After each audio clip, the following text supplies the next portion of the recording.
So the question today is, KG, I'm considering buying a condo. What are some of the questions to ask when considering buying a condo? I'm glad you asked. We'll talk about that in a minute. Hey there, this is KG. I'm a realtor with FX Realty in Greenbelt, where we help buyers to buy their dream home and sellers to sell their houses. And we do this in the Maryland, DC, and Virginia region. So if you're looking to buy, sell, invest in real estate in Maryland, DC, and Virginia region, or any part of the union, contact us below. We'll take care of it. Don't forget to subscribe to the channel to get updates once we upload a new video. So the question is, what are the questions to ask when considering buying a condo? I'm glad you asked, so let's talk about it. So condominiums comes in different shapes, sizes, and forms, right? They can be townhouse condos. Yes, we have semi-detached that are condos. We have single family house that are condos. We have high rises that are condos, and then garden style that are condos. Garden style, like 3 floors, that are condos. So they comes in different shapes and form. Some you may not just know right off the bat that this is a condo, especially for townhouses, but the way to know is when you look at the address. If the address said 456 John Place, number 5, or number A or B, that's a condo for townhouses. So when you're considering buying a condo, what are the questions to ask? Storage, especially if it's a high rise or garden style. Storage, do you have additional storage in the basement? There's some garden style, even some high rises that have storage in the basement, and the owners are able to personal storage for them that they can lock it. So if you want to store extra stuff like Christmas stuff or whatever decoration, you'll be able to store it there and don't junk up your condo.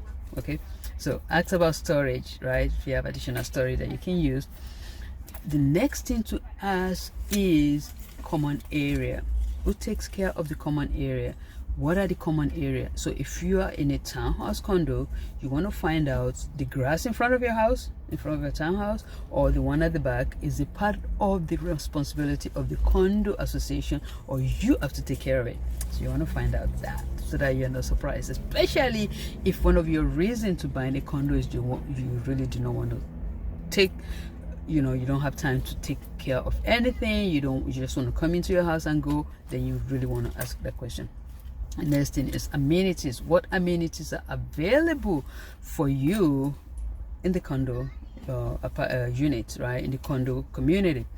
Some condo community have swimming pools, some have tennis courts, some have walking trails. So the ones that have swimming pool and tennis courts, sometimes they can have extra fees associated with it for unit owners. So you want to find out if there are extra fees that you have to pay, yes, apart from your monthly condo fee. Yes, I have a condo that I pay $178 yearly for the condo swimming pool. So you want to find out, are there extra fees that you have to pay to use?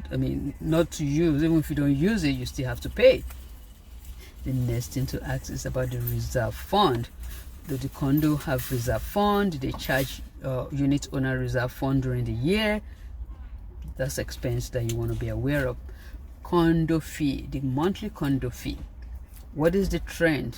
Are they going up or they're stable? So how do you find that out? You want to talk to your realtor, find out. They can find out what has deemed the condo fee 2, 3, 4, 5 years prior to you buying it, and you can look at that trend. So if a condo fee 2 years ago is $250 and it's now $350, so look at it, every year is going up. So be ready for that expense. It's probably gonna go up. It doesn't go down. It does not go down. Condo fees don't go down, they go up. But it's the percentage of how it goes up that you want to be aware of. So if it goes up astronomically every year, woo, be ready. If it's just a steady growth, then you'll be okay. What does the condo fee covers? What do they cover? So do they cover utilities, electric, gas, water? Do they cover master insurance? You want to find out, because that will allow you to budget and plan and see if this is what you want to pursue. But rule of thumb is, I found out that a condo that covers all utilities are always high condo fee. So do the math. So if your condo covers everything, water, electricity, gas, every month, and the condo fee is $700. Yeah, you think it's high? Yeah, I've seen condo fees of $1,000. Yes, so if it's $700, so for your condo fee, your utilities is going to be up to like $700 every month. I don't know, you know best. So find that out, and make your decision based on that. Vacancy rates. What is the vacancy rate in that condo? Do they have a lot of vacancy?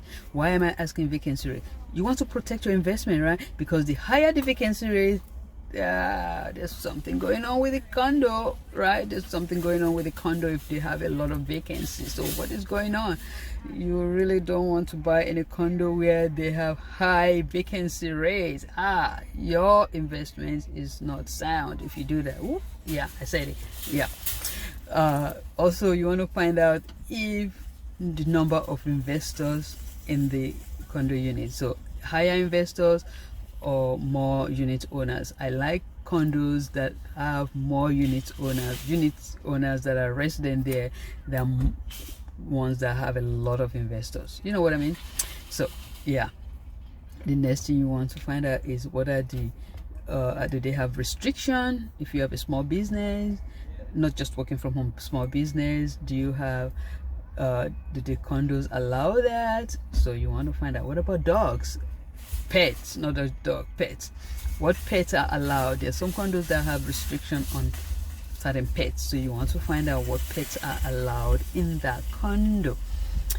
Last but not the least is the rules and regulation, right? You're gonna get a big book.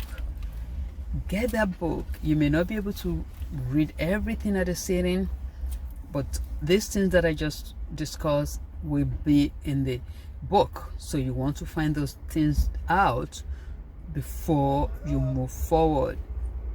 Yeah, but you know, the thing is, before you can get that book, you already signed a contract, right, to buy the condo. But you can cancel the contract if you see anything in the book that you don't like, but within a limit, right, within a certain time. So once you get the book, you want to read it quickly so that you can back out if that's what you want to do, if some of the rules don't appeal to you or they conflict with what you're doing. So questions to ask when considering buying a condo. Listen, condos are very many times the first houses that people buy, and they move on to bigger houses, or people that are downsizing, they don't want to deal with any repairs, maintenance, and they buy it. There's nothing wrong in condo, you just want to know what you're getting into. All right, so if you're considering buying condos and have questions, contact me below, we'll take care of you. Or considering selling condos and have questions, contact me below, we'll take care of it. And don't forget to subscribe to the channel to get updates once we upload a new video. Happy buying!